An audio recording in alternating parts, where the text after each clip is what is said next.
Hello everyone, lesbians in particular. Welcome to my video. We're going to be hitting the Yoinky Splinky, and we're going to be implementing some LF. Hopefully that is all good with you. So if it weren't apparent from my lack of explanation, LF is a certain kind of extension to the lambda calculus that allows for dependent types. In particular, if I can zoom in on this darn thing, which I can't. Why? Zoom in please. Okay, that's fine. So in LF, also called lambda pi, because it has pi types. The main syntactic constructs we have are normal terms. We usually want to separate our terms into fully reduced, like normalized terms. This is normally called canonical LF, where we have our kinds. Our kinds can be indexed by an atomic term, and a kind, or it can just be the type of all types. Notice here that this restriction is going to prevent us from having like higher order or higher kinded types. We also want to have our atomic families, which are going to be pi A of type A, or it's going to be a P, which is going to be an atomic type family, and our atomic type families are going to be an A or a P followed by some M, and M is going to be the type of our terms, and our terms are going to look something like this. So we're going to have a lambda x dot M, or we're going to have R. In our R, these are going to be our atomic terms. So it can be either a variable head, or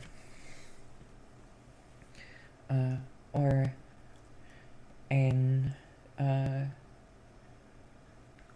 what else? Variable head, a constant. Also, by the way, I should mention A is in the signature. There's going to be some signature. This is this is going to be an LF signature. RX, and it can also be an application of terms, right? So it can be basically what we want to categorize is something like a lambda x hat dot a h applied to a spine.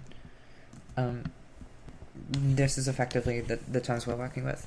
They're going to be in normal. They're going to be in normal form, and because of this construction and this construction, it's going to make sure that it's in beta reduced eta long form.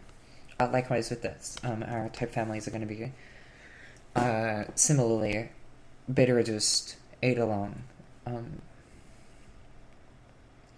Okay, and the type checking for this is quite complicated, mainly because we have hereditary substitution, which is basically just a way of continuing ordinary substitution such that it preserves canonicity. So sort of think of it as sort of a trickle-down effect, right? So imagine we substituted, for example, we wanted to substitute m for x in R, and we want to get some r applied to m, and we want to get some term m prime. Suppose we want to substitute r, because the first thing we need to do is substitute this. Imagine this. In this case we got a lambda abstraction, something like this. Then we need to substitute this m for this x prime in order to get this term. So effectively what we're doing is, in the case that we accidentally create a lambda term here, we want to be sure of it. We need to be sure that this is not be sure. We want to be sure that this is in a canonical form, therefore we need to continue substituting further inside it. So that would involve us going, as I said, we're gonna go m for x prime in m double prime, and that's gonna give us m. Sort of these are the my bad writing. Sorry. If I can get a color that I haven't used. These are going to be the inference, or the premises of this rule. But otherwise, type checking is relatively straightforward, as far as I know. I will create a new thing just to show the typing rules. We're not gonna consider well-formedness as a property, just because it's relatively trivial. I guess what we really want to do is we're doing the normal bidirectional type checking. So we're gonna do, if I can do it properly, these are our usual usually moded types where this has an input of a term and a type. A term, a context and a term, and we want to produce some output type, which is going to be, let's say, some A. Whereas in the other case, if I can get the right color, okay, if I can get the right color, in this case we're actually just checking against it. So these are our rules, and this is obviously these are all positive occurrences, and this is a negative occurrence, I believe. So effectively the usual bidirectional typing shit that you'd come to expect. So we know that a lambda x dot m checks against some type x of type alpha dot a, so long, sorry, there should be a1, a2, so long as and there should be a gamma, apologies, and there's also we want to annotate it with a particular signature, because there is a signature. Remember, signatures hold our A's and our C's, which are very important, because that's how we mechanize metatheory, by defining our world in which we live in. In this case, we want to extend our typing judgment with A1, and then we want to check M against the usual A2, and since this is scoped, that we're assuming that this scoping behaves normally, where like this is now in the context, therefore any free occurrence, or sorry, any bound occurrence becomes free, but it's also lookupable, so it's fine. Application is a fun one, mainly because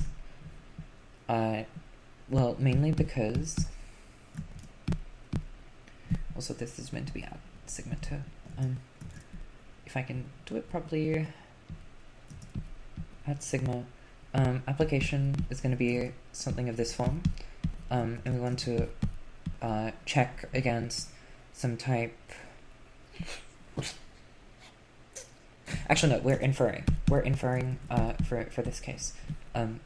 So we can always do our usual inference. So we want to infer some type pi x pi x of type a1 dot. And by the way, we're using x sort of as some arbitrary value. Ideally, we'd want our pi types to be in de Born indices, because that allows us to do, obviously, alpha compression and stuff implicitly. So we want something like this. And then recall that we need to go and then substitute. We want, I guess, not a2 prime.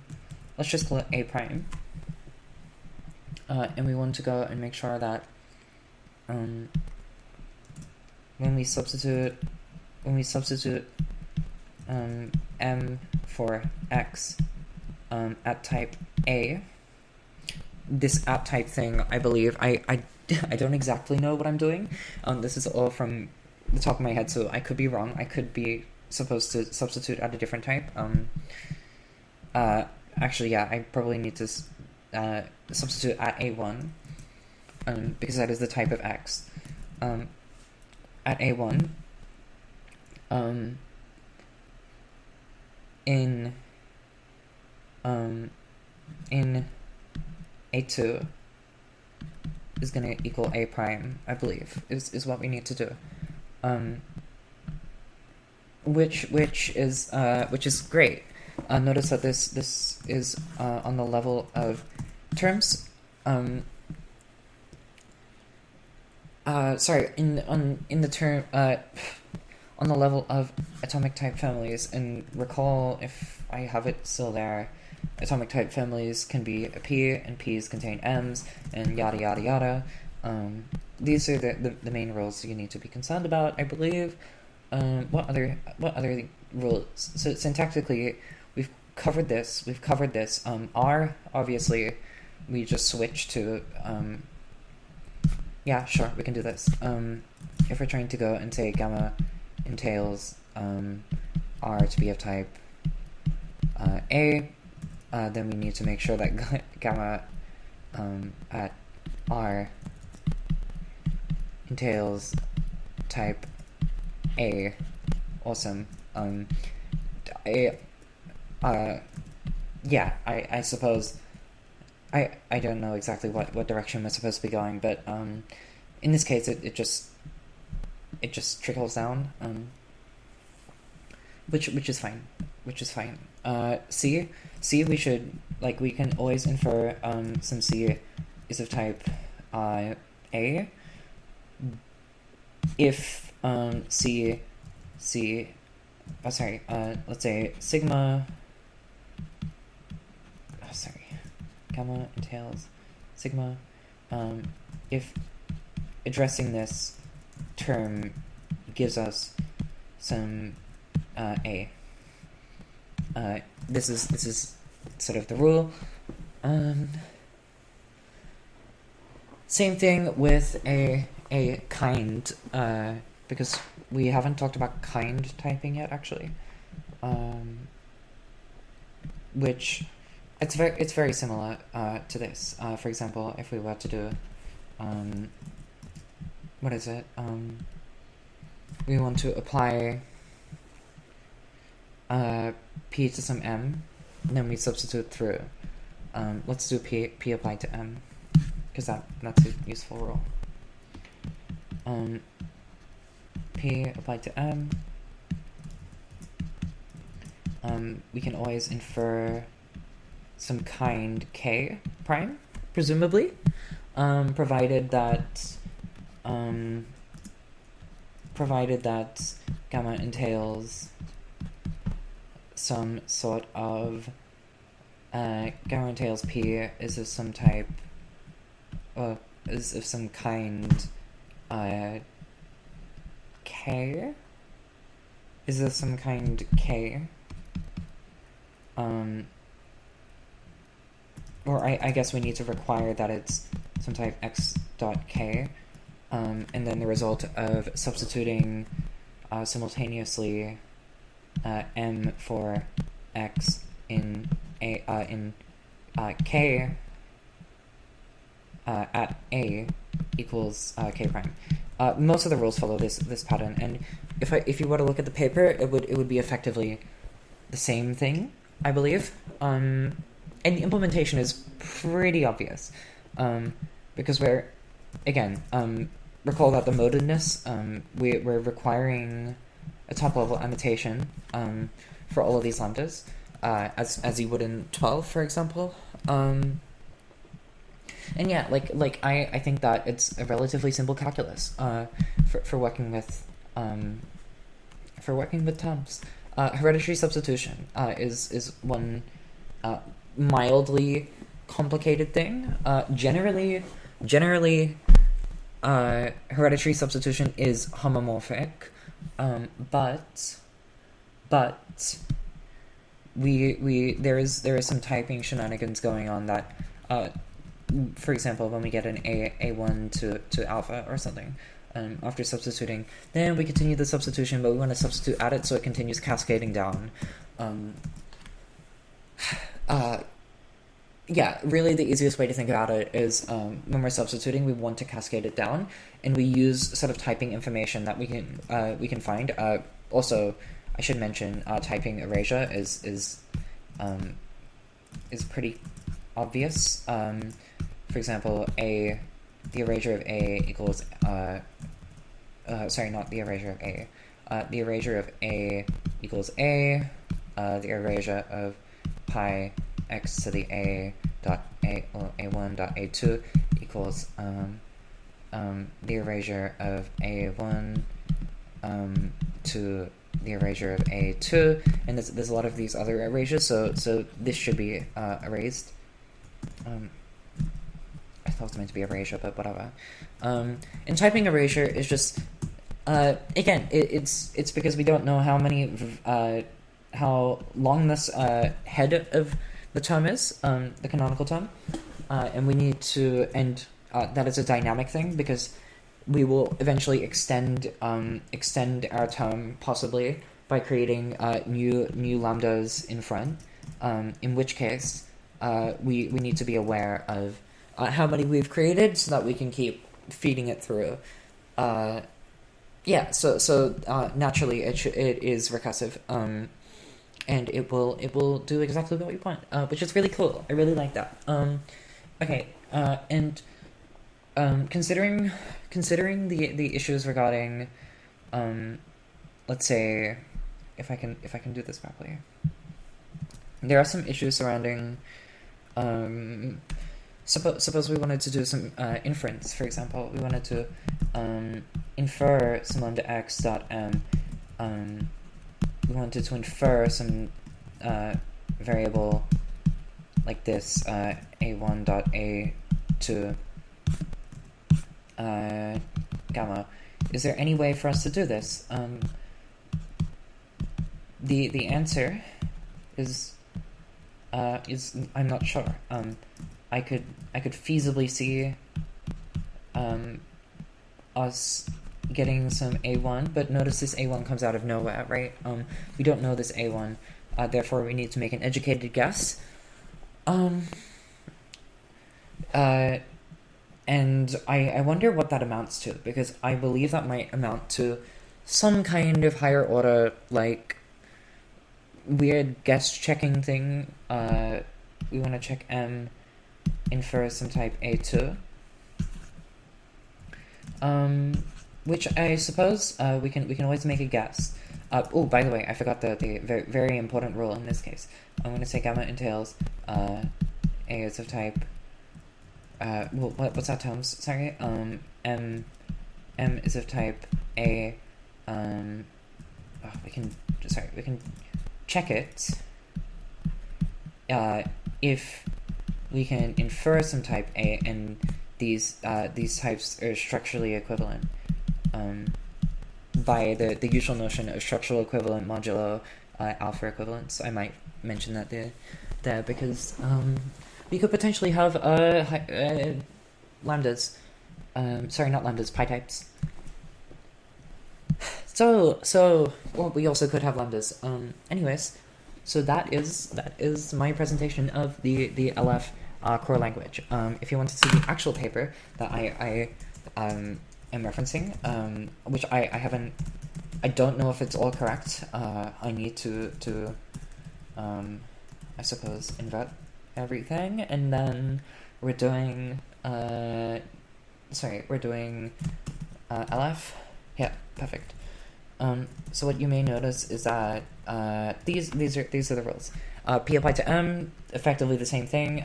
They annotate their particular subtyping. Yeah, like they also have a subordination relation, which I don't give too many shits about. Like, I believe it's later on. Where was it? There's something about subordination that I cannot recall. Where is it? Yeah, subordination.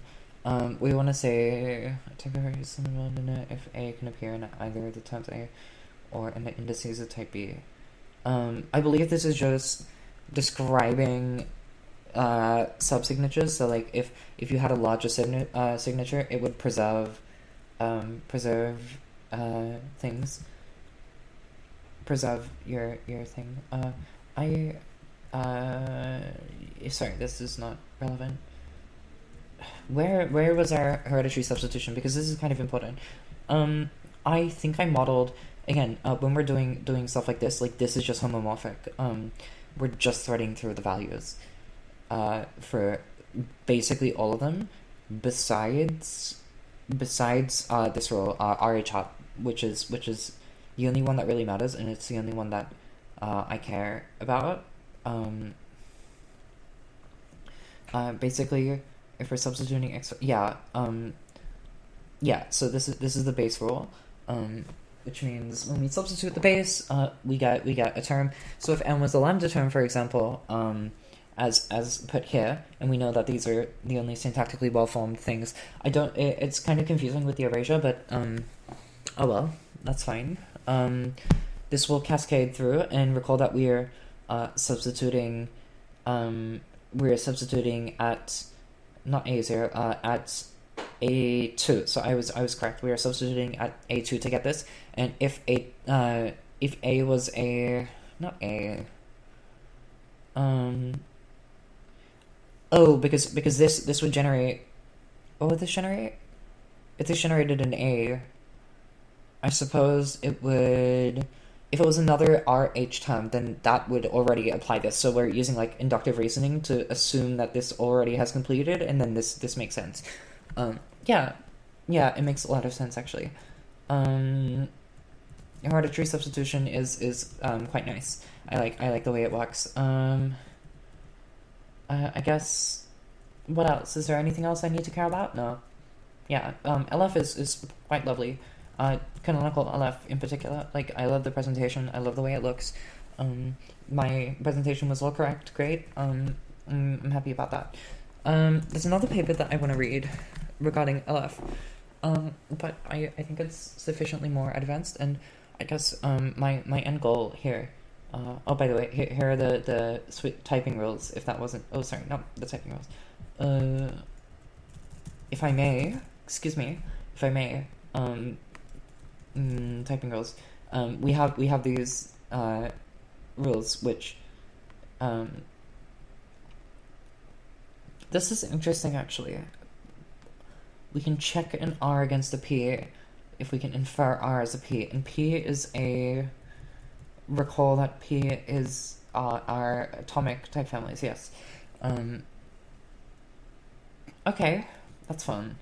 Again, it's kind of an abusive notation a lot of the time. Like, this is when we're checking against an A, like we're checking against a P, and we can probably basically, if it's an R, we can already infer R to be an A, because R is an atomic family, and we can always infer atomic families, but we always check canonicals. I believe that's true. What is this? Canonical family. This is interesting. Is this a subordination? So this is where subordination comes into its thing. Ooh. Subordination. Okay. I believe this is just validating that H2 is a well-formed type.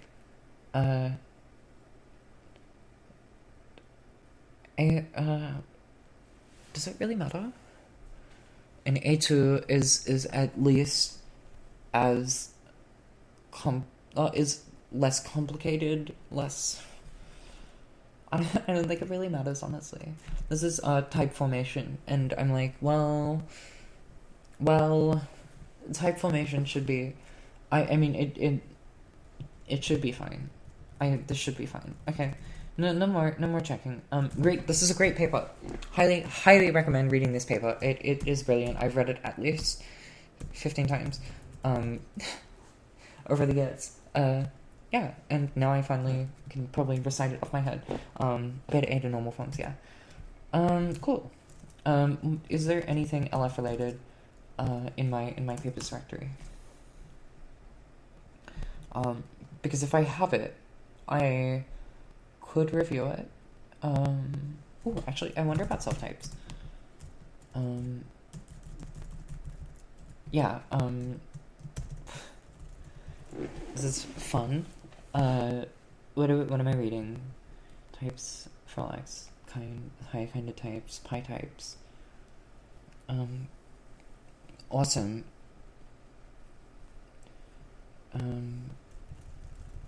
Yeah. I like this. Someone was talking about this in one of the Discord servers. I'm getting so distracted. Jeez. Okay.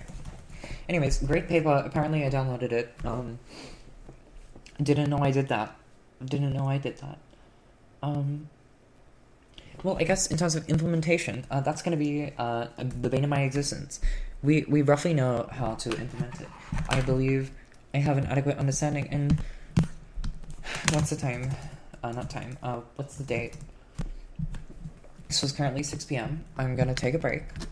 I don't know how long I can take a break for. I wonder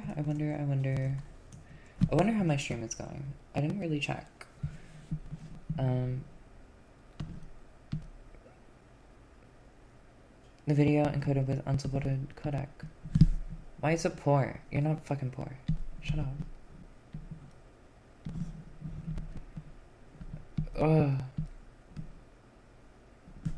Actually, I want to see how it went. How are we going? How are we going with this?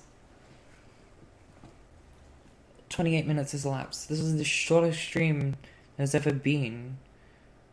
Oh my god, I'm so tired. Well, I may as well introduce Krishna Swami's paper, which I have by my desk. I could very well introduce that, I think, but I don't know. This was a great exercise in seeing how well I understand the things that I talk about. Clearly I have some understanding, so that's something.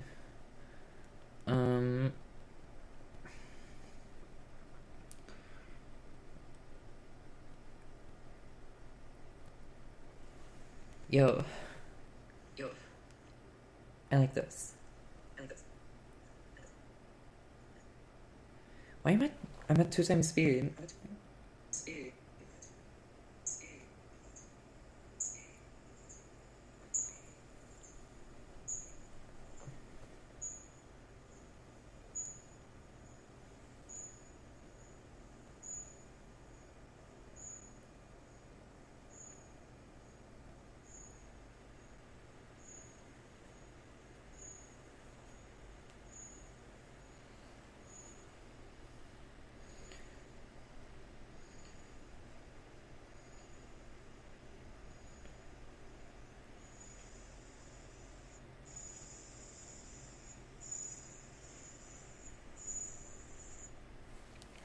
That's pretty fucking cool. Okay, next paper.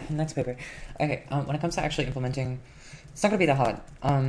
Realistically, what functions do we need? If I can get my stupid thing, where is it? Where are you? Where are you? Where are you? Where are you? Ah, there you are. Thank you for flashbanging me. Yeah. Let's consider some alternative circumstances. Because I know there's some explicit substitution shit going on. It's like this. What was it? I wonder.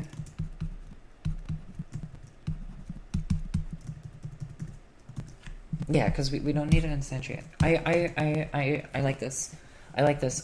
But if we wanted this to be algorithmic, we need to have some existential type a1.a2, and then when we're checking, we need to do.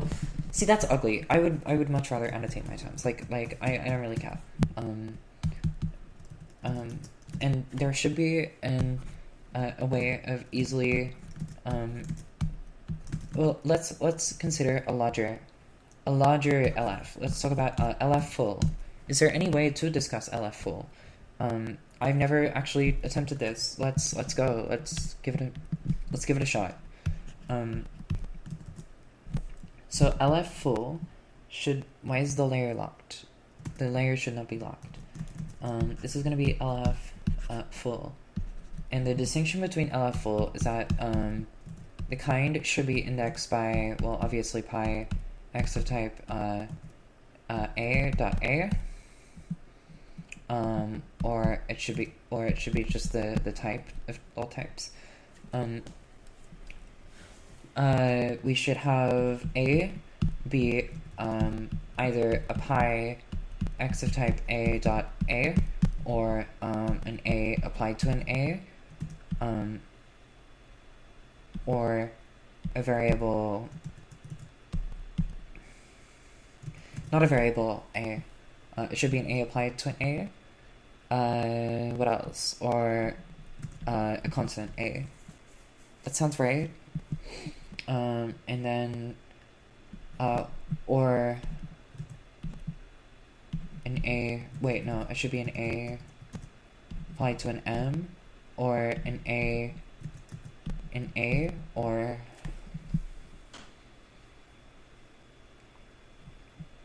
or is there an a applied to an a? No, we should not have type applications. So this is right. This is right. Okay. And then m should be a lambda x dot m, or an m applied to an m, or an x, or a c. Perfect. And then what's the way of reducing this into canonical LF? Well, just normal normalization algorithm. Why normal normalization algorithm? Well. I mean, we can just do it the way we would do it. No. Ugh, this is fun. This is so fun. I hate this. Normal normalization would require that I use my brain, which I'm not very good at. And it would probably require some like conversion check. Actually, great call, Yuli. Do I have that paper? Doc res polarity. Papers. Pol.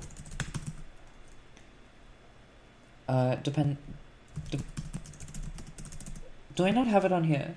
Okay, I probably don't have it on here. Why don't I have it on here? Oh well, that's fine. Where was I? Woo! I don't know. I don't remember what that's up. 9. That's cool. That's pretty cool. Let's do a dependently typed object-oriented programming from first principles. Is this it? Yeah, it is. Okay. View PDF. I'm pretty sure I called it depoop. I should have given an actual name. Move. Doc res. Depoop. To doc res. Depoop.pdf. Ooh, probably because I put it in downloads, didn't I? Because I'm an idiot. Slash, downloads slash, download slash down slash, where the fuck is my depoop? Sorry, where are you? 9, depoop. Doc res papers depoop. Ah, okay. So I did do it right.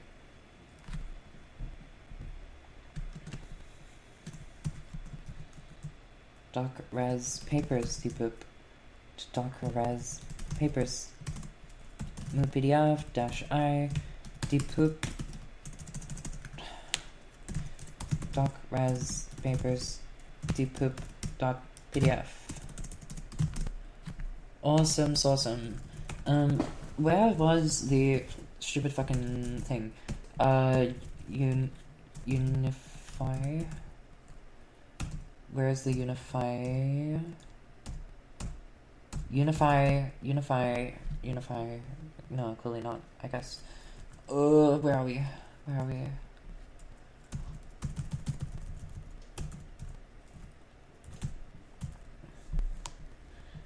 We want to get the most general unifier. We want to get the most general unifier. Where is the most general unifier? Excuse me, can't see you.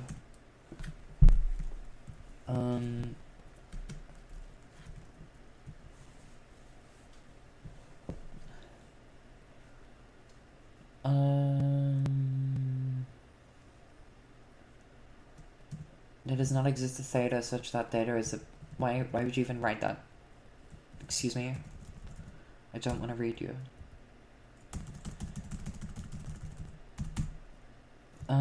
Strong behavioral equality. What am I doing? Related block. Expression problem.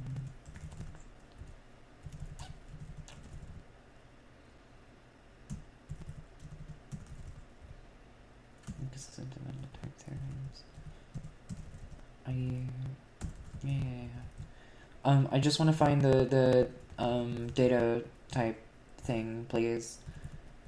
Call by value operation. I don't care about the operational semantics. Ugh. Oh, God bless you. Closes. Okay, sure. This is probably, and yeah, and we just applied the substitution, and if there is no such thing, then we can call it absurd. We can call it absurd. Dot d sigma. What is sigma? Sigma is fine. Hierarchy unification. What are we doing, Gal? What are we doing? This is not what I wanted to be doing today.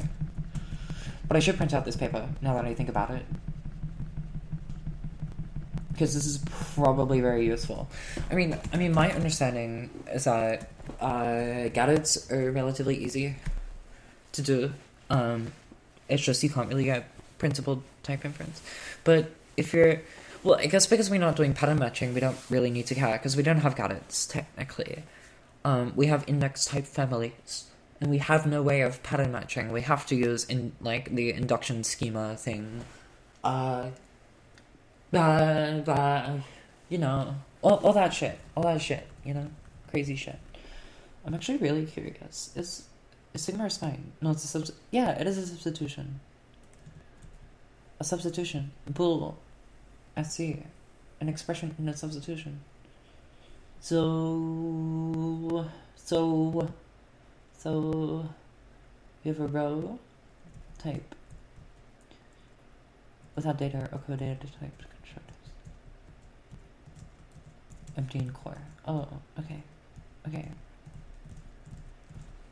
Me when see, I love telescopes. I love telescopes. Contacts and telescopes. Oh my god. Oh my god.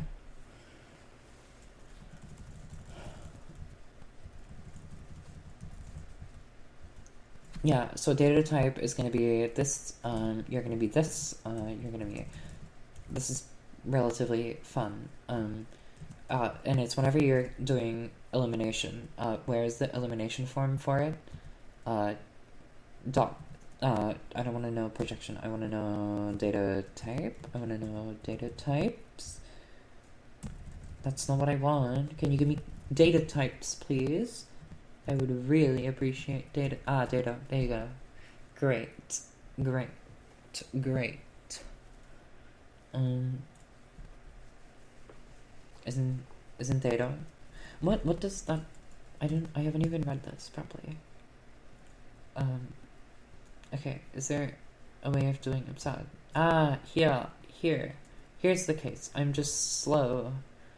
So the constructor. What are we doing? Data definition. Data definition.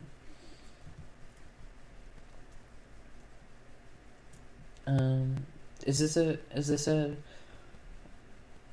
what if I'm so confused. What are you? Hello? Who are you? Z.T. What? Huh? What? I don't know. I don't know.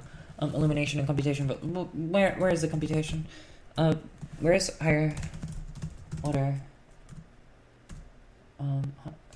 Unification.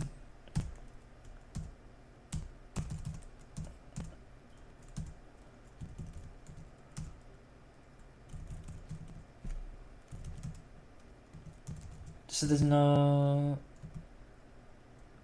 So it doesn't require any higher order unification. That's pretty cool. That's pretty freaking cool. I'm quite fond of the lack of higher order unification. I so badly wonder what programming in programming with higher order logic. Is there higher order unification? Higher order unification. Jean.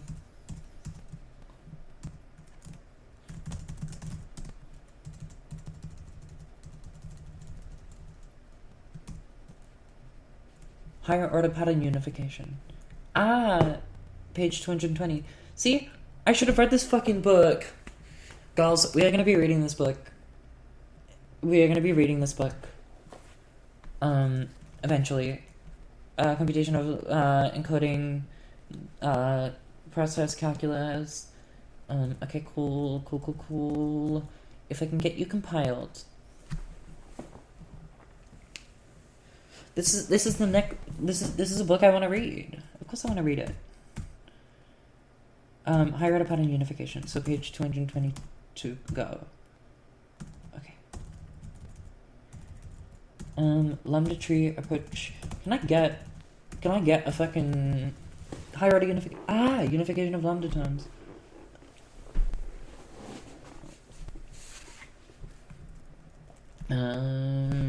Allows for an arbitrary alteration between universal and existential quantifiers in the prefix. In the first 3 sections, we shall restrict. Prefix can be followed by. We have seen extended quantifiers and prefix can be moved outside of using raising. Thus, any unification problem can be transformed into an equivalent polynomial. Unless the universal sequence is not strictly needed. These quantifiers provide a convenient way to represent symbols in lambda poly.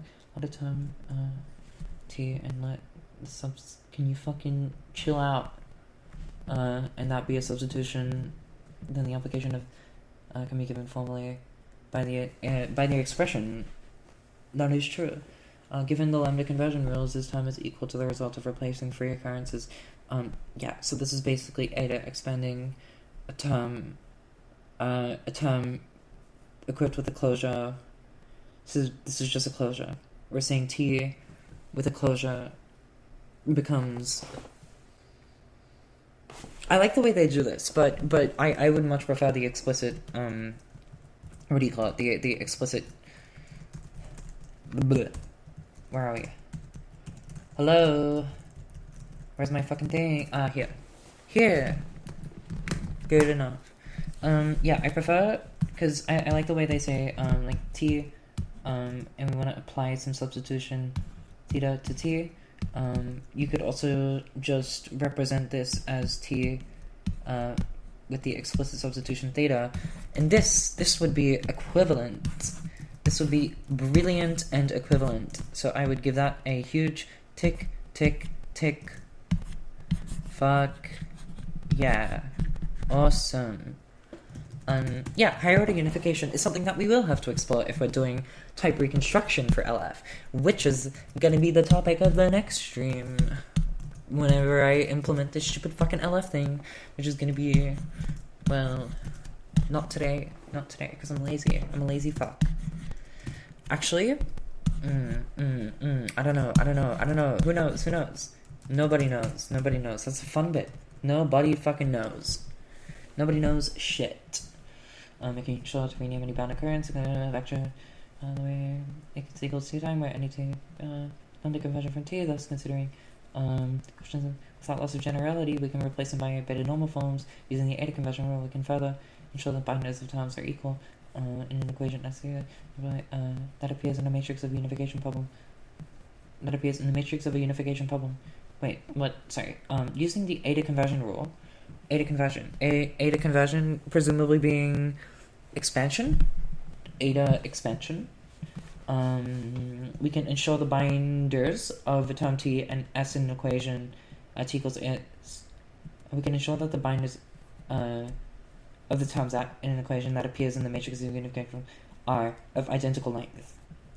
So it's saying that the spine, not the spines, the heads are of equal length. Not the heads. The fucking, you know what I mean? The lambda, the vectors are of equal length. It appears in the matrix unification, blah, blah, blah. Finally, the equivalence between the formulas, lambda x and lambda t, and for all y and the formulas that, and the formulas, and we can, what? The formulas that, and the formulas that, and that. We can transform the S with, blah, blah, blah, blah. Excuse me. For all x, t equals s. Yes, these are the same proposition. The formulas for all x and f, and the formulas for all x, t, and f, and the formulas f, and the formulas that. So we can transform the, yeah, okay, that makes sense. In the matrix of unification problem in, for all exists for all form in quantifiers that extend the inner sequence of universal ones. Using these transformations, we can convert any unification problem into a form where not only the quantifier prefix is of the form for all exists for all, but the equations in a matrix are between terms that have empty binders. We shall assume that the unification problems are of this kind. We present this notion of most general unifier for first-order unification problems, since such a unifier is one from which all other unifiers can be obtained by making further substitution. Most general unifiers are useful in the computational setting because they satisfy all the constraints expressed in the unification problem while allowing other possible ways of satisfying them to be easily generated at later stages. However, the most general may not exist for high-order unification. For example, consider the unification problem. This is non-linearity? This might be non-linearity. The substitution has 4 different unifiers. Moreover, no other substitution that makes the two terms that makes the two. Moreover, no other substitution can be made for f that makes the two terms in the equation. Finally, if each replaces f with a closed. Each of the substitutions shown replaces f with a closed term. Thus, none of these unifiers can be obtained by applying a substitution to any other. It follows, therefore, that there cannot be a most general unifier for this problem. That makes sense, because there's 4. This is non-linearity, I believe. For all. So it's like, yeah. Yeah, nonlinearity. Sorry. I know this already. Given that we cannot guarantee the existence of a single general unifier, we may think that generalizing this notion to covering a set of unifiers, such a set is called the complete set of unifiers, should satisfy two requirements. First, every substitution in the set should be unified for a given unification problem, and second, every other unifier should be obtainable from one in the set by applying a further substitution. A desirable property for this set in a computation is that it be finite, and unfortunately this is another property that does not generally hold for high. That would have made sense. So self-application.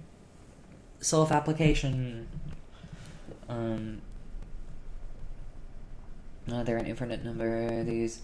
I might think of weakening the desire for finiteness for the requirement that the set covers in a non-redundant way. In particular, we might want it to be the case that no two substitutions should have the same unifier as the substitution instance. It is more difficult to demonstrate this fact explicitly, but once again, a general guarantee of this kind of non-redundancy cannot be given in the higher order setting. No, why are all the higher order unification problems shit? Why? I'm kidding. For all exists for all. I'm still kind of confused with this. Like, why can't you be? Why do you have to be in for all exists for all? Am I missing something? I am missing something. That is most certainly the case. But yeah, so I believe it's because we can't have F as a nested thing, I believe. In a computation, we often are interested in the question of unifiability, i.e. in determining whether or not a given problem has any unifiers. Considering this issue shows yet again the complexity of higher order unification problem. There is no general way to guarantee a definite response to such question. No. We should how to transform any instance of a post correspondence since undecidable higher. In section 4, when did you do this? So I had to transform any inches of a post correspondence in task of finding a unification for. Yeah. Okay. Sure. I well and truly believe that the pattern fragment is the only fucking decidable in not even there's functions as constructors and all the other bullshit.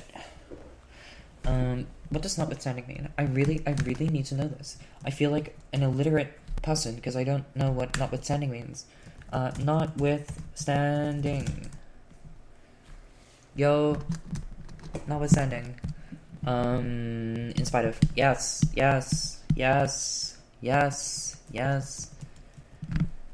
I love notwithstanding. It's such a good word. Okay, let's keep reading. The observation of it is still possible to describe a systematic procedure for exploring the existence of unifiers for any given problem. In the next section, we outline the structure of a procedure, the properties of higher order unification we still appear quite daunting, and also seem to contrast sharply with the practical uselessness of this operation to be implied by the many examples we have considered in earlier chapters. In 8.3, we resolve this by showing a simplification of rigid equations, a procedure for checking unifiability. So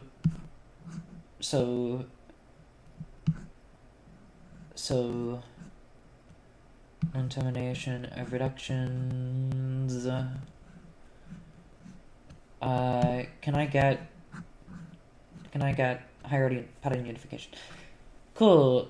We did a lambda subset of it and discussed its utility from a programming perspective. Recall that defining is a program clause if all the quantifications is over a non-predicate type. If all quantifications in B is of a non-predicate type and every subterm of B of the form x where x is essentially quantified, where in which x is an essentially existentially quantified variable, is such that are distinct variables that are universally quantified within the scope of the binder X.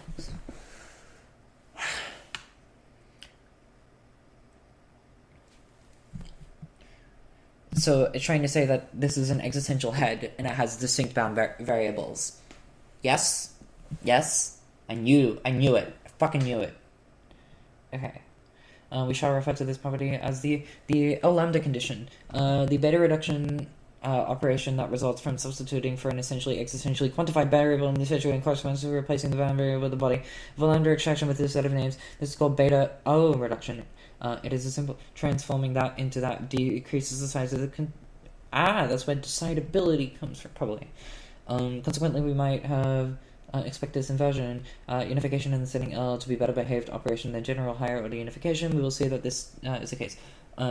L lambda unification, also known as higher order pattern unification, can be realized by taking by the procedure we have described in the preceding section, refined to take into account the restriction on terms, and that it is easy to see that computation in that also as also in higher order hereditary hierarch formulae yields unification problems in which existential why the fuck is it called essential existential quantifiers in goals, and what is essential in this case? I don't understand. I'm just making an assumption that you I don't know, man. Becomes existential quantifiers in the prefix in the goals, and the program clauses become existential quantifiers in the prefix. What? I'm not gonna reread that. That's not what. And essential universal quantifiers translate similarly into universal quantifiers. At the outset, the ordering of quantifiers in the prefix can be arbitrary. However, raising substitutions can be used once again, where are variables that are universally quantified within the existential quantifiers binding f and g. Note that there is a prefix. The prefix is assumed to have for all exist for all form, are effectively bound at the same place. Suppose f and are distinct variables and a unifier. So Leslie, can I let h be a new variable? Blah blah. So again, this is h. Closure conversion. Flexible.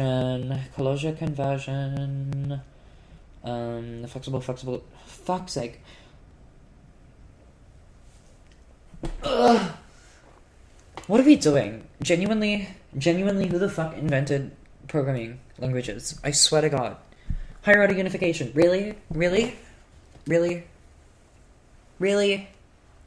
It's actually not that hard.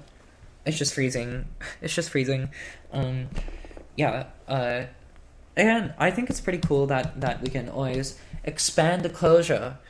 If we ever get a closure, we can always expand it, into a term. I mean, not right.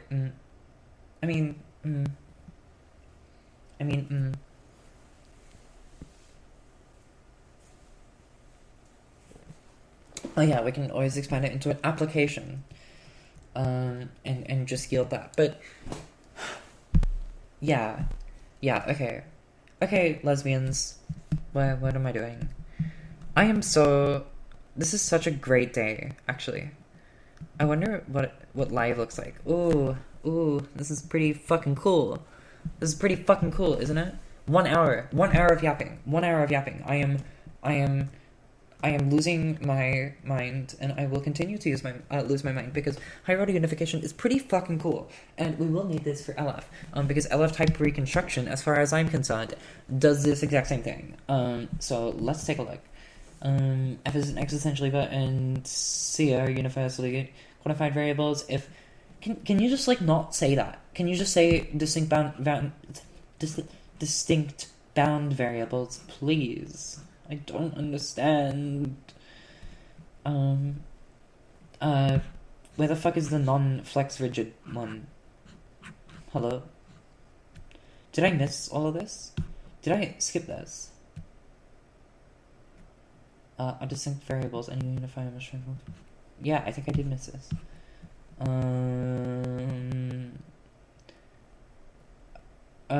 the simplification process for rigid equations applies unchanged in the new situation. Where's rigid?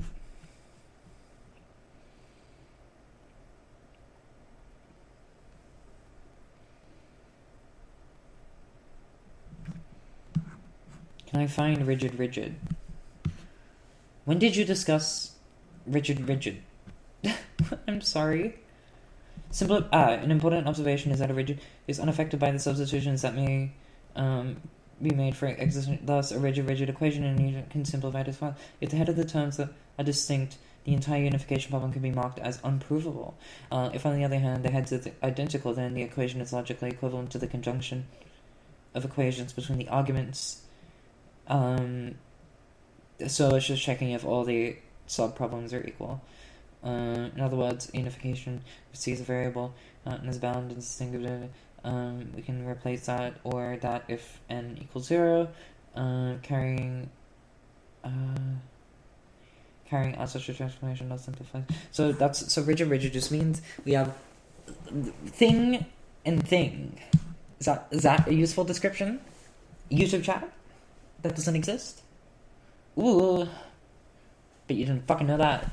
Rigid flex. When considering a rigid flex, the special property of it ensures that that all projection and imitation substitutions with at most one exception will result in failure in the immediately following to see the supposed where f is considered that. If f is bound within the scope of then in this case every one of the possible projections for f will lead immediately to. If f is bound within the scope of the quantifier binding C, then C must be distinct from C1, C. In this case, every one of the possible projection substitutions of f will immediately.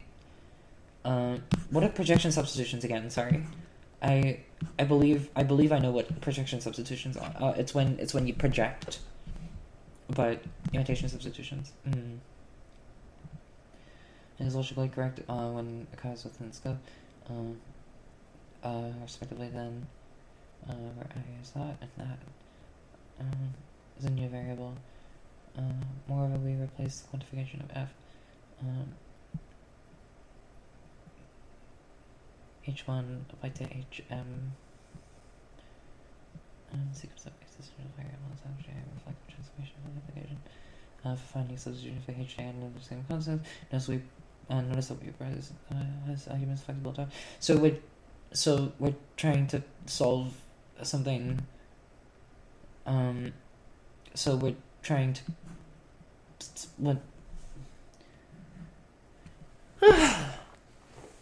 So returning a within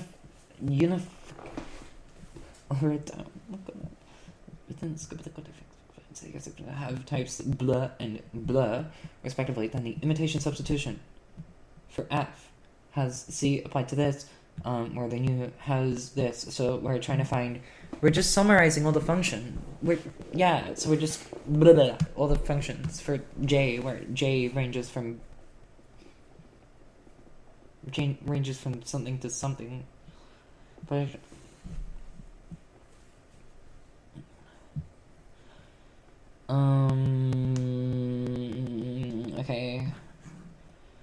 okay.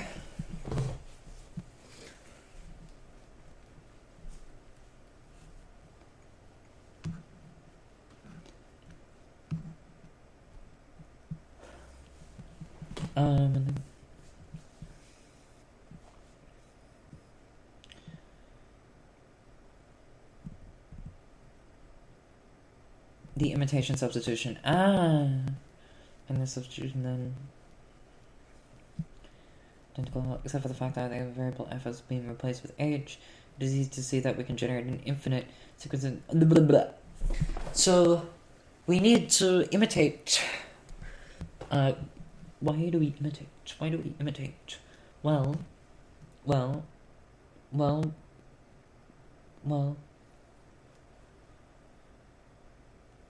The imitation substitution for f to be lambda x g h of x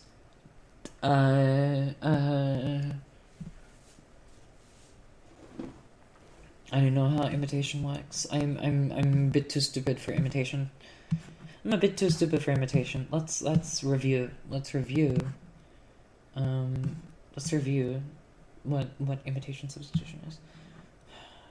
Imitation substitution, the first kind of substitution is an imitation is logically correct only when the quantification over F occurs within the scope of the quantifier that binds C. If this is... Who the fuck buzzed my... Oh. Okay.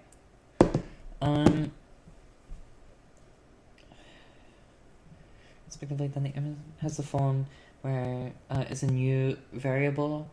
Hi is a new variable of type that to sigma I. So we yoink. So we yoink all of you. F has some set of types to beta, and they have the same destination type. Then we want to then the imitation substitution of F has the form this, and then apply C to some unbound to something like that. Fuck, I don't know, man. The iterative transformation. The imitation substitution. Inflection equation. Each type, these substitutions are respectively the imitation and projection substitutions. The application under the imitation and the one projection substitution. After beta normalizing the original equation.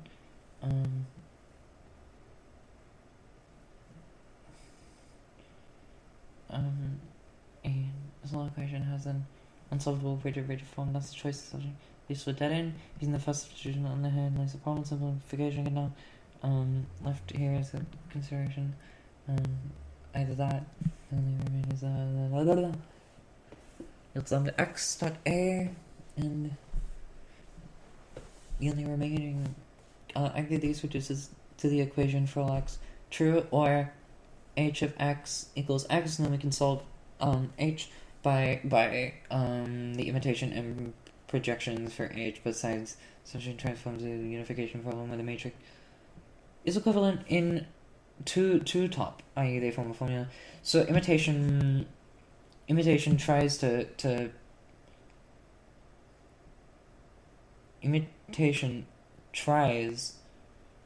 do something with the x, right?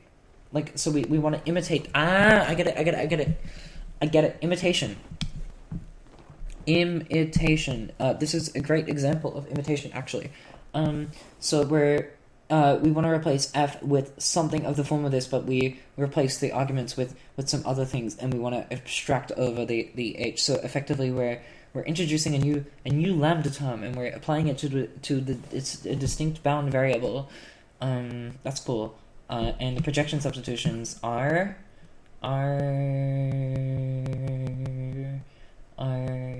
well, clearly one of them is fucking false, isn't it? Can't even do that. Okay, I get imitation. So what we want to do is depending on the number of distinct bound variables. Is it the number of distinct bound variables? Yes. And we want to apply all of our variables so that they behave just like C. That's great. Okay, beautiful. So now I understand imitation. That was relatively simple. That was relatively easy, relatively simple. I'm quite glad. Pragmatic aspects of higher order unification. Shut the fuck up. More about this. Applying the ith projection to the flexible, we'll leave it in the head. Proceeding.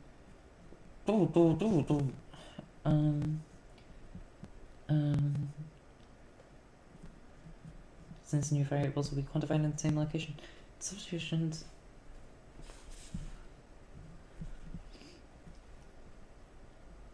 F is bound within the scope of the quantifier binding C, then C must be distinct from C. That in that case, every one of the possible projection substitutions for F will immediately lead to a non-unifiable equation, on the other hand, if C is bound within the scope of the quantifier of f, is bound within the scope of the quantifier f, within the scope,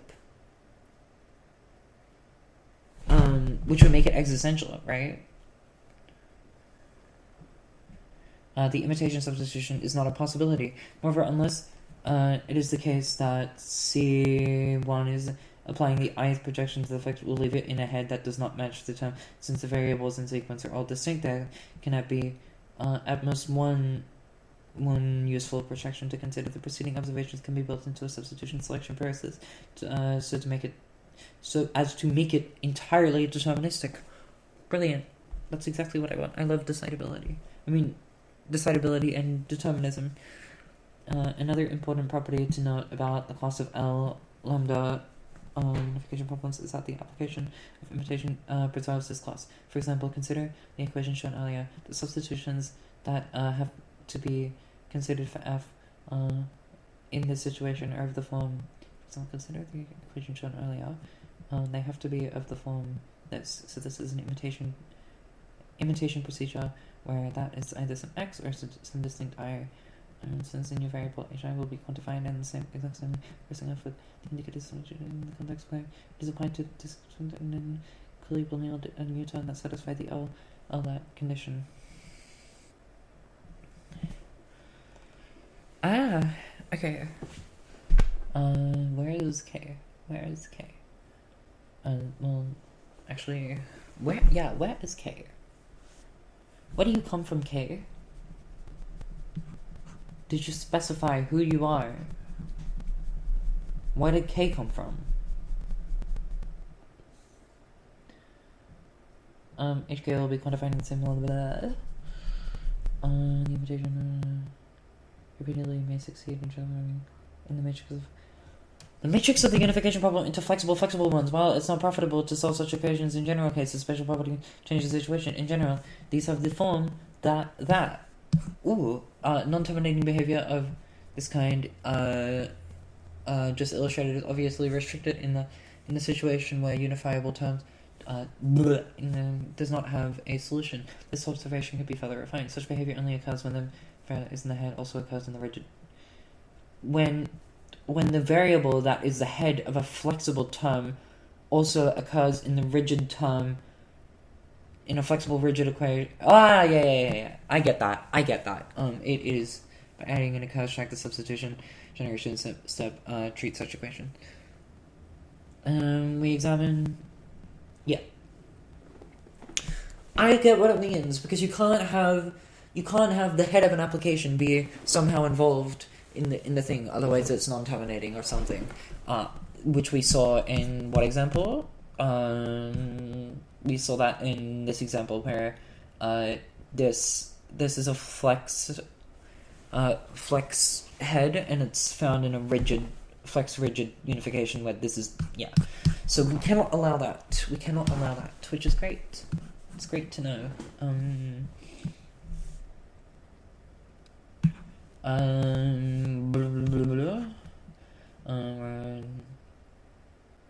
Where did it say it occurs check?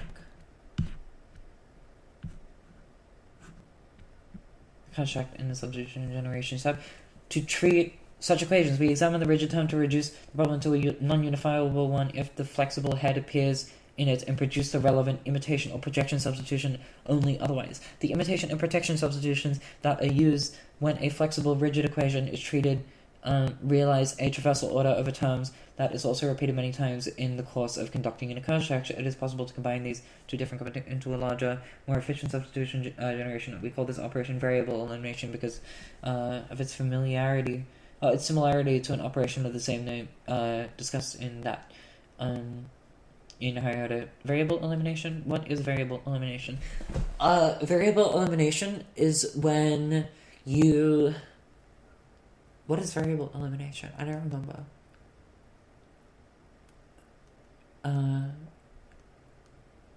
It's when you have something like x goes to y goes to z, and then we get rid of the variable. No, where?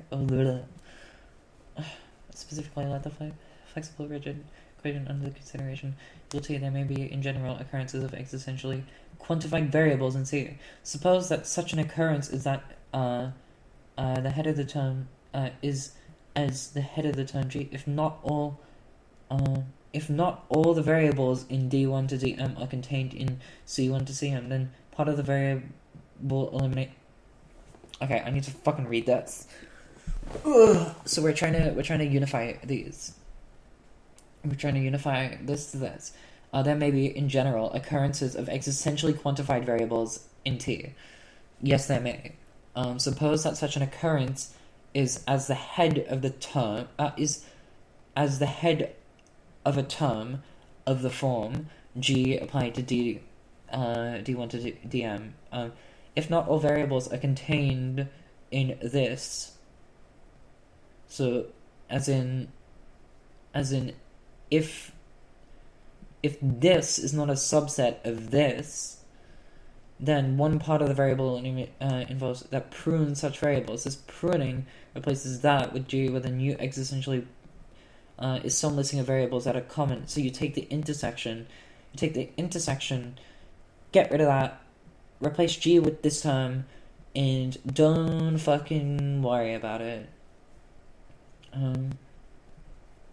Now let the result of applying these auxiliary substitutions to the term T be T prime. Then the main part of variable elimination checks whether there are occurrences of T prime, either of F or variables different from that that are unified. If such occurs, then it marks the problem as one in which no unifiers exist. That are within the different or variables different from the one. There are no occurrences in T either of F or a variable is different from the ones that because we can never yoink one, presumably. We can never generate one out of thin air because it's not necessarily available to us or something like that. Rodriguez and okay, now let the main variable elimination checks whether the occurrences of T prime are either or variables quantifying universal. There are no such. Okay, I've already read this. Otherwise, generates a substitution that T prime for F and replaces the equation under consideration by T by top. Final evolved form. Let's consider the higher unification problem. Sorry, the unification problem that goes like F applied to U, using the simplification rigid. This reduces to F. So we yoink our F off. Why do we yoink our F off? Because they are the same. And functional extensionality, bitches. Functional extensionality is what I would say about that. At this stage, variable elimination becomes applicable. Using the first, it generates the applicable substitution of blah blah blah v prime, and then generates the substitution that for these substitutions together constitute a most general unifier for the problem. If the had been that instead, the variable elimination would determine non-unifiability because of the occurrence that I had in the rigid term. Instead, the variable elimination would determine non-unifiability because of the occurrence of U, the head of the flexible term in the rigid. Okay, so this is the condition we just described, but apparently flex unification does it better. What do you call it? Not flex. You know what I mean? What do you call it? Fucking again. This makes sense. I just didn't know that that's what the algorithm would do. In this case, this has no unifiers because the university, which is not because of the universally quantified. What if U was just lambda x dot y? Couldn't you just be? Couldn't U as in?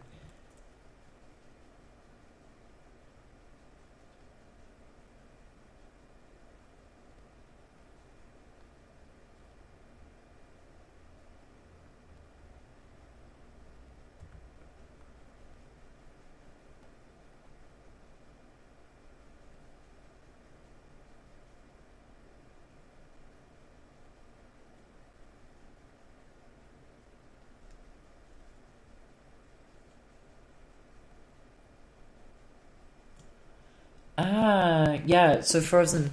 This is the case of Frozen. Sorry, I read that, but not out loud. We can think of dynamic. That programming idea is possible. We can think of approaching arbitrary higher order unification through the unification pattern clause. In this view, we would treat any unification as if it is a higher order pattern unification one. In the course of such treatment, we may discover a particular. In this case, we might defer further consideration of this equation until such a time that the substitutions resulting from solving other parts of the problem has altered its status. Yes. I agree that this is how we do it. What is a described an incomplete algorithm for the second order case? Huey took a comprehensive study in his doctoral dissertation. Doctoral dissertation? Wait, I thought you were zipping your shit. I thought you were zipping around like a fucking lunatic. Oh, I need to also finish reading this. We would record. Wait, no. Which is not one of the arguments. It is evident in this age that, I mean, I would say you. Wouldn't you be able to go like like, couldn't you replace u equals lambda x lambda y dot GW y to lambda x lambda y? Why couldn't you do that? Maybe because it's non-linear, because we could also do like any number of things, right? We could replace u with the term because of the occurrence of u. Similarly, has no unifiers because the universal which is not one of the unifiers of the arguments appears on the right hand side of the unification equation in a position that is not the argument of a flexible term. Fucking hell. Okay then. Sorry guys, I didn't realize that was not a unification problem we can solve. Even though it looks like one. It looks like one. Why can't you replace your fucking thing? Why can't you do it? Why not? Why not? Why not? Why not?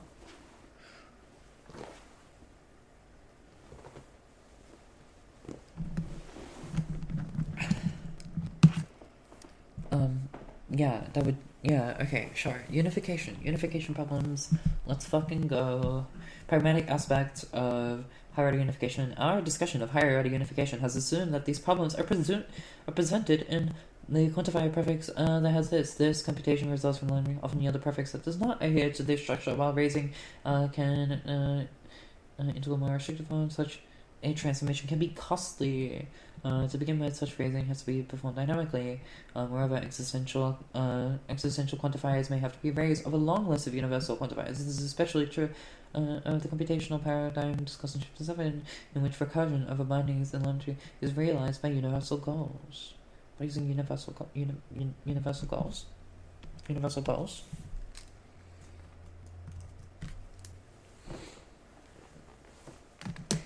My goal is x is true if and only if pi x dot p of x is true. Ha! Shit. A is true if and only if sorry, not if and only if this is true. Isn't that crazy? That's crazy. I came up with that. That's a universal goal. Which is quite fun. How can you even represent this? Is in for all that implies a. How would I even do this? I could double negate the goal. Wouldn't do anything though. Would never do anything. Doesn't do anything. The computations that result from often yield a perfect that does not adhere to this. Let's do it. for all f, there exists a u such that for all x and y and z, there exists a v such that the quantifier prefix for this expression problem can be transformed, resulting into the existential quantifier of a v obtaining the problem. There exists a u, there exists a v such that this is a unifier for this problem. Not be computed by a variable, and that would be putting the substitution after that. The alternative approach might be better in practice, and is not the possibility of raising but delay its application up to the point where it is clear how this needs to be done. To realize this approach, it is necessary to maintain each existential in a list of existential of which it can be raised. For example, consider the problem. We would record over here that u can be raised over f. In solving this problem, the higher order pattern unification, this information would be used in variable elimination. In particular, we can immediately proceed to computing a binding for u, but noting the presence of x as an argument of a flexible term and the possibility of raising v over x. We replace v with the term that, where v is a new variable, which seems costly initially because it requires us to maintain different lists of universal with existential. However, these lists are all initial segments of the sequence, thus an efficient representation based on sharing is possible, wherever it is mainly alternation between. Too complicated! It's too complicated! I would love to see how implicit Beluga does it. I would love to see how they do it. Unlike unification of public systems, unification requires dealing with explicit quantifiers and their alternation. Miller developed the meaning, the notion of unification under MX and described it as raising as a mean of simplifying to an algebraic. This notion is using Isabel is essentially a combination of raising with the backchaining step. Okay. Backchaining. I don't remember backchaining. Oh, no, I do remember backchaining. Backchaining is like resolution shit. It's pretty fucking crazy. Okay, so we learned about higher order unification. I know imitation and projection substitutions, and I know rigid, and I know variable elimination. No, I don't actually. But I can learn what variable elimination is hypothetically. So fuck yeah, dude. Fuck yeah. I understand this shit. I get it. No, I don't. I would actually really like to see how expensive that fucking book is. Because if I can buy that book, I would. I would absolutely buy that book. Where are we? Let's do Amazon.com/ how about we do MIT Press bookstore.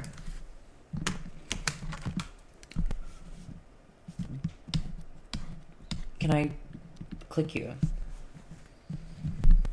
Let's look at programming with higher order. Programming with higher order logic. Bam. Bam. 64 buckaroos. It's crazy. I would buy this though. I'm gonna buy this one day. One day. If I could get you into this country, I shall, I will, and I must. Hardcover. Quantity 1. Yeah, it's such a good book. Like, it's genuinely get this on your bookshelf. Ladies and gentlemen, and everyone else in between, and lesbians. Get Programming with Higher Order Logic on your fucking bookshelves. Dale Miller, fucking absolute peak proof theorist, peak logic programming people, fucking knows OCaml and shit. Download Tejas, it's great. Download Tejas, favorite implementation of Lambda Prolog. The virtual machine extensively exploits a special kind of known as pattern unification. Fuck yeah, dude. Fuck yeah. Get this shit. Get it. Get this. Barnes & Noble. No, I will buy it from the Cambridge University Press. Okay. Get this book. Thank you. And in addition to getting this book, you should just fucking make programming languages, dude. Make programming languages. You can do it. You can do it, queens and kings and other monarchs. Yeah, so my disposition on this is that I think we could do this one day, but we just need to describe normalization by evaluation. We need a way of getting normalization by evaluation, which doesn't necessarily involve hereditary substitution. Ooh, because hereditary substitution, while it's cool and all, we can always and we shall always leverage the denotational semantics. Let's go denotational. We are denotational gang. We are absolutely abusing the fuck out of denotational semantics, and we shall always when we ever encounter M applied to M, and we want to infer some type A, the first thing we do is we need to there should be M1, M2. We should do M1, and M1 should infer something like a pi x to or it should be, man, I don't know, something like this, dot A2, and then we want to go and then we want to substitute in then we want to then we want to reduce M to what? To something. We want to apply the resulting expression. Then we want to take A2 as a. Then we want to A2 and then apply M2, and then make that reduce to A. Yeah, this is what we do. Denotational, and supposing this is a function, we should be able to fully reduce you. And then we don't need hereditary substitution. However, that is bad. This is, why is this bad? I don't know. I really don't know. I'm losing my shit today. Let's go back to depoop, because I'm genuinely curious about conversion checking, which is apparently not that complicated, and I would be inclined to believe it's not that complicated, but sorry, too bright a lot.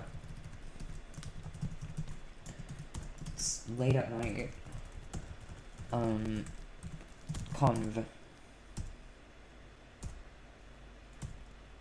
Convenient. Conv. Proof sadness. First of all, we are going to prove the inversion lemma. This says that the syntactic form of E determines the last rule of the derivation. However, independently typed systems, the last rule could have always followed the conversion rule. In this reason, we have to... Okay, well, where is the conversion rule, then? I don't know, man. Where did you put your typing rules? I don't even... What did I do? I didn't even convert my rules properly. Conversion rules. This is fun. Is there evaluations? Where's the where's the semantics? Call by value operational semantics. If I can see it, if I can see you, where is this the call by value operational semantics? Do not specify deterministic evaluation order. In this representation, we present the call by value operational semantics of our system, and the operational semantics does not depend on the typing information. But does the typing information depend on the operational semantics? That is the question. Possibly not. Probably not.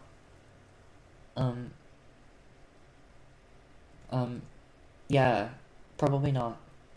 If E beta reduces to E prime, then in the evaluation context E, then we do the thing. Okay, sure. We want this to reduce to this. That's fine. Within an evaluation context. Single step of reduction via of a direct redex. Well. It's pretty easy to extrapolate as to how you can make this into a continuation machine.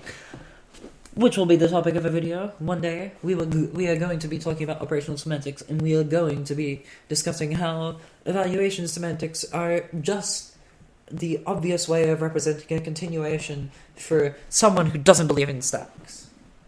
Or something like that. Huzzah. Okay. So let's try to find defunctionalization. Ooh, defunctionalization is really fun actually. But this is for code data types. Yeah. What is it? A data type should turn a data type into something, and the destructor D we write refunctionalization, defunctionalization. See, I would love to talk about this. I would love to talk about refunctionalization and defunctionalization. Probably from code data in action. That's a better paper, in my honest opinion, than this polarity nonsense. But I love polarity. And I will never forget you. Where's my conversion checking? Oh my god, type theory. Why is it doing it's doing substitutions? It's just not even doing reduction. Like, okay, my bad, we're not doing normalization by evaluation. My bad, we're not doing fucking, what? Okay, where, I don't know what's happening. I really don't know what's happening. Because this is a substitution, and we're applying, and we're substituting sigma for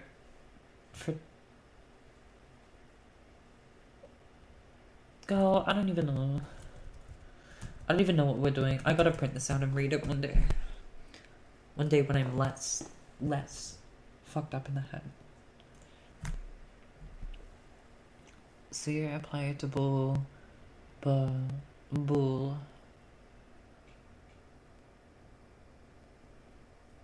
producer and consumer. Get it? That's how you do it. Okay. Again, LF is easy as balls. You could write an LF interpreter in 2 minutes. Probably. What about a higher order LF interpreter? Like, what if we allowed higher order LF? That's a great question. Higher order LF, maybe, like, we can do, oh, why, you're not meant to be like this, sorry. But a higher order LF would look like, K applied to, pi kappa of type K dot K. That would be one example. Where we might have like a K to a K. So maybe we want to pi alpha of type dot alpha, and this is a polymorphic function. And this will be ID. And how will we check this? We could probably check against ID. I guess the issue is type in type. Or something. I don't fucking know. Type in type. This would check kind. This entire thing would check kind type. Why would you check kind type? Well, maybe you should check the function that goes from kappa of type to, oh wait, no, we need to do a kind check. This is gonna be of kind, and then we need a higher, okay. Well, I see the issue. I see the issue. However, I don't quite believe it matters. I think we could work with this, and we just have the rule that K always checks type, k always checks kind. Pi x dot k always checks the type of all kinds, and kind checks kind. Ugh, I don't even know, man. I'm sure we could do it. My brain is too fried. What time is it? What time are you? Time. Date. 7 p.m. It's only 7 p.m.? You're joking. I feel like I'm losing my mind, and it's only 7 p.m. Okay, great. Well, this is. I like how half of my stream was not even dedicated to LF. And you know what? Fuck you. Okay, I didn't promise anything. I did not at one point promise to implement LF. This is day one of 1 million. My honest opinion. I think we need to make more programming languages. Okay. So imagine if I actually implemented it now. That would be so funny. That would actually be so funny if I actually implemented it. Ooh, that would be so funny. Okay, let's go back to hereditary substitution. Because what was a rule? What was the rule that I remember? It was let's go back. It was the rule that goes like for hereditary substitution. It goes like m for x at alpha 0 or at alpha of x is of type alpha equals m of type alpha. This is the rule. This is the rule that is axiomatized. This is how we kick off this particular judgment. But there are plenty of other judgments, you know? Plenty of other judgments. And I tell you, this is my... where is it? This is my favorite rule. I believe that's my favorite rule. Where's my hereditary substitution? Did I not say that? Yeah, here. This is a hereditary substitution, guys. Check it out. Hereditary substitution. Oh, this will be at alpha. Alpha naught. Alpha naught. Alpha naught. This should be at alpha 2 to alpha. This should be at alpha 2. You should be at type alpha. Presumably. Is that true? Is that true? Is this a truth nuke? Question mark? Is this true? Is this true? Are we beta 8 along right now? We're beta 8 along. Check out my beta 8 along. They call me beta 8 along. Okay, I'm gonna break time for Yuli. Break time.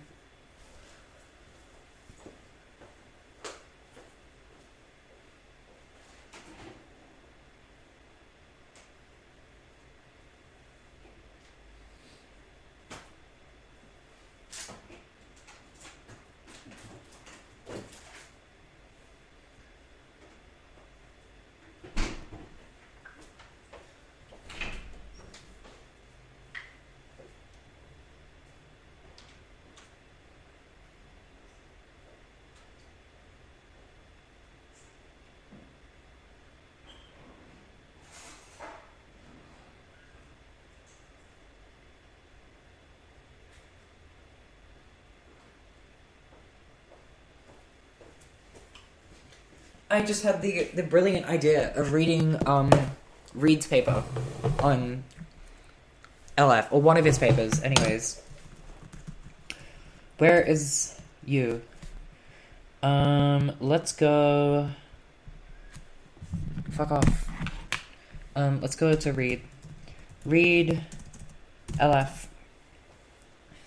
This is definitely gonna give me my thing. Ah, yeah. Read Logical Framework. An Introduction to Logical Framework, edited by Brian Reed. Logical Framework Approach explained. Logical Framework Approach in Project Management.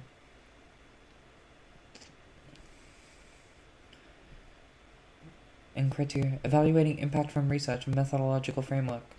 Reed et al. I don't think that's it. A hybrid logical framework by Reed. J.C. Reed. I would like to believe that jcreed.org/papers is his directory of papers. A calculus for differential privacy with Benjamin Pierce. Jesus Christ. Dahl is locked in. Locked in. Higher order constraint simplification. Independent type theory. What do you mean? What do you mean?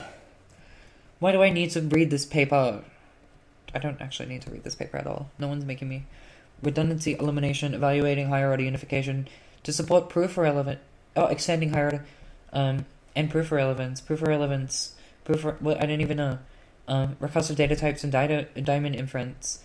Formalizing constructive exponentials in elementary topos. What? Excuse me. I'm so confused.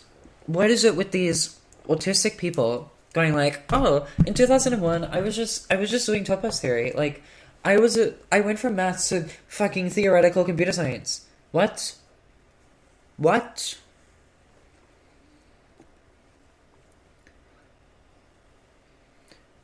Final project for topology, fall of 2000. Go. What? Recursive data types and diamond inference. Okay.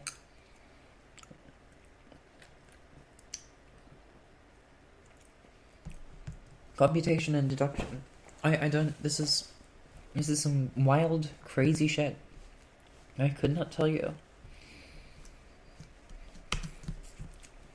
2009.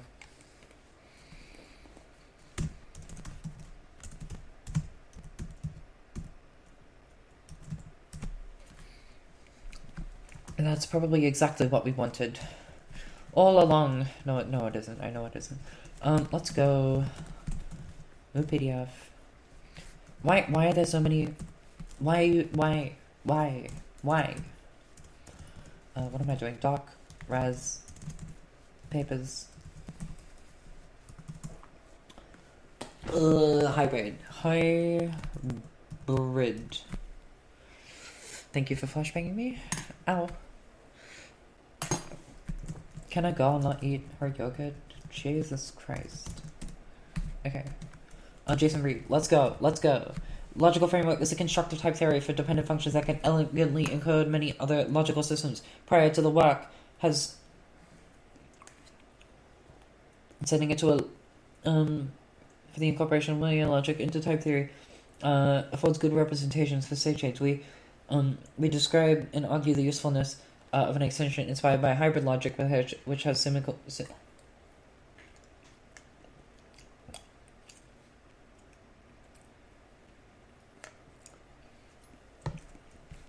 Okay, maybe this isn't what I want to read. 150. Huh? Linear admissibility. Hybrid LF. LF methodology.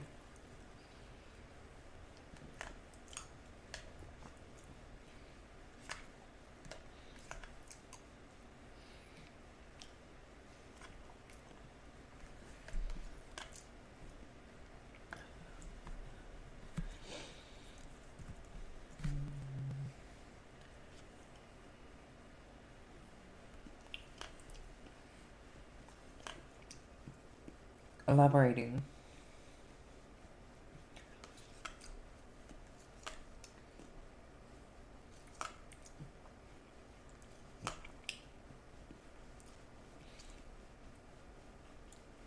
World unification. Okay, well,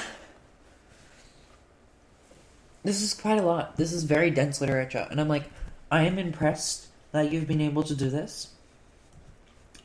That being said, you are a fucking madman, and I cannot read this because I'm too stupid for it. Unfortunately, I am far too stupid for it. Data structures, recursive data type, For example, there's syntax often involve variable binding that are, you know what I mean? You know what I mean? Isn't and supposed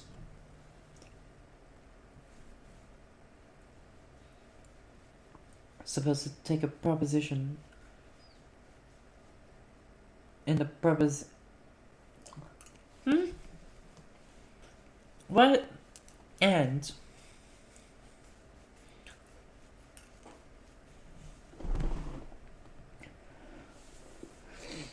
I'm so confused. First order universal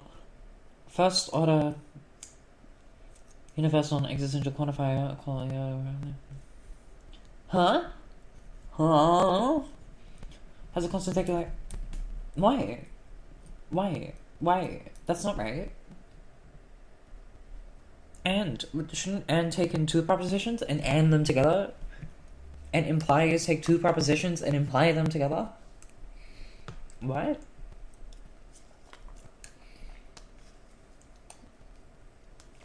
I'm pissed off, man. I'm pissed off.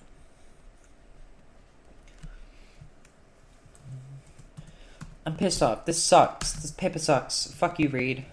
Give me a better paper.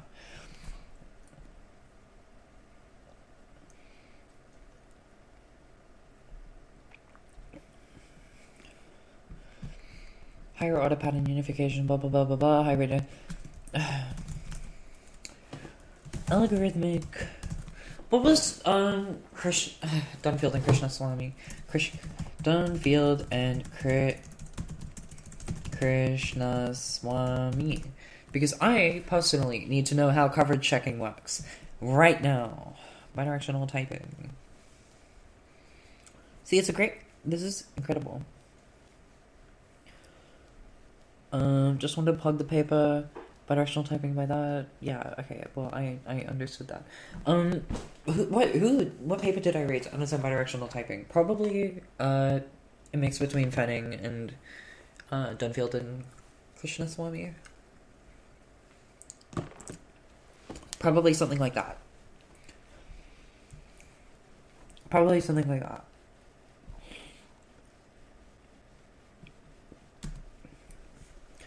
I wonder how, yeah, isn't it, this is funny. Okay.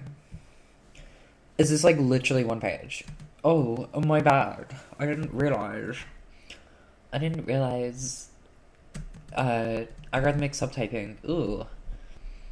Do, alpha equals fresh t-var, dot marker, blah, blah, blah. Okay, so this is just all the normal rows. Algorithmic instantiation, right? Yeah, it's ooh.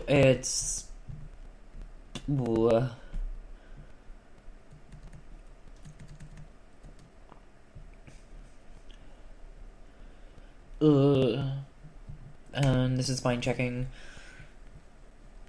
Yeah, like this seems relatively straightforward. See, like the paper itself is pretty fucking darn simple.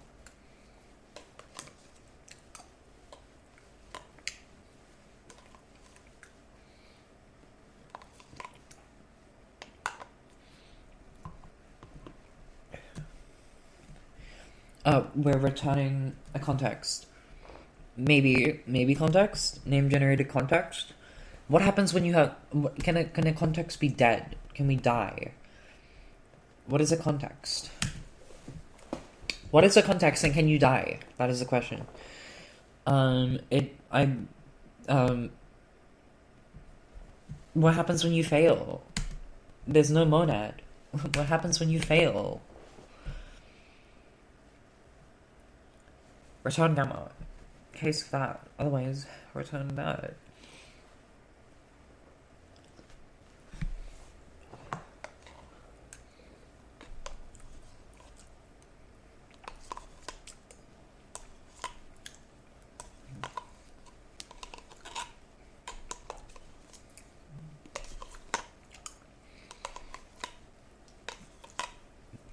See? Making a programming language isn't that bad. What was fuck, what was the encoding? Oh, what was the encoding for delimited continuations that I was really fixated on, and I'm like, oh my god, I need to do that, and then I didn't do it. That's gonna be a topic for another stream, I guess, because I'm giving up. This is brilliant. I am so curious as to whether you can actually do bidirectional. Yeah, I find their presentation to be really fucking weird. And I actually quite like the other paper, the actual like complicated one.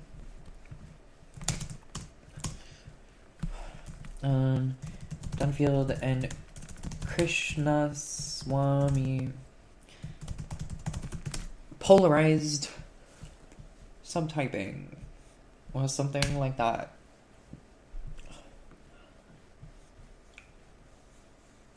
This is one hell of a paper. I'll just call it Dunfield, Krishnaswamy, indexed .pdf. I will know what that means. No PDF. Doc res papers. Dunfield, Krishnaswamy. Jesus! Oh my god, it's so bright. Okay, no, we can't do that. We actually can't do that. But we can't do this. We can. Yeah, polarized. See, I don't understand. What's the issue with polarized, polarity? See, I don't really get the idea of polarity. Maybe I need to revisit this. Because I couldn't tell you that I know what I'm doing. What's a minor issue? Or a major issue? Technically we don't... Again, I like to ignore the existentials because it doesn't really matter. It doesn't actually really matter. I like this. What is it? Subtyping, coverage, checking modulo an equation. Checking modulo an equation. These are effectively the same thing. Checking coverage. Not checking coverage, pattern matching. We're trying to pattern match modulo an equation. Principality of I guess the main takeaway from this is I need to know principality of recovery. Like, I need to know how to recover principality. Because principal type inference is when do we lose principality?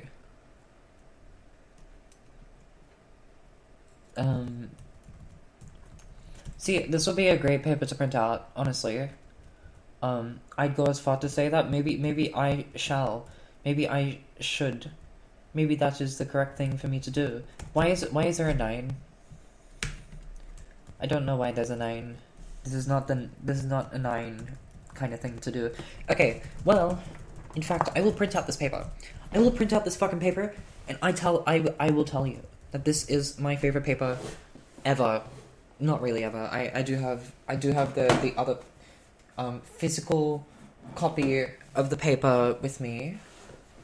Where are you, Krishnaswamy? Where are you? I don't know. Tomorrow I'll be back. Bitches, I will be back. And you cannot do anything to stop me, because I will be back. And I will be... when did the lemma stop? Page 17. Page 17. Sure. So I will have to grab you and do the remainder and turn you into a booklet.